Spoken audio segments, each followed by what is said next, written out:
కిరాణా merchant వ్యాపారులు కిరాణా దుకాణాలపై food safety officer చేస్తున్న దాడులను అరికట్టాలని ఛాంబర్ ఆఫ్ కామర్స్ ప్రతినిధులు డిమాండ్ చేశారు.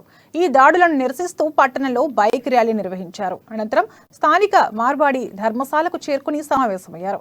వ్యాపారులు చేసుకునే సమయంలో వచ్చి శాంపుల్స్ సేకరిస్తున్నారని, తమ పనులు చేసుకోకుండా అడ్డుపడుతున్నారని వ్యాపారులు ఆరోపించారు.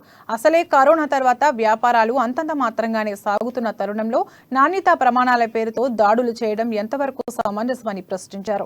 ఇలాగే కొనసాగితే జిల్లా వ్యాప్తంగా బంద్ పాటించి నిరసన కార్యక్రమాలు చేపడతామని హెచ్చరించారు.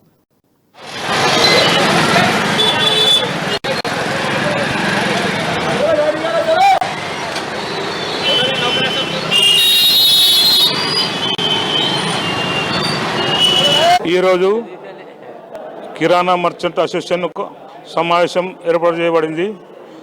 విశేషం ఏమంటే ఫుడ్ ఇన్స్పెక్టర్ గారు ఆమె ఎంబడి ఆయన భర్తను తొలకొచ్చి తీసుకొని వచ్చి డబ్బుల డిమాండ్ చేస్తుంది. అందుకే మేము ఇక్కడ అందరం సమావేశమై దాని గురించి చర్చించుకుంటున్నాం. మరి దాని గురించి మేము ఎమ్మెల్యే సాబు గారితో మాట్లాడాలనుకుంటున్నాం.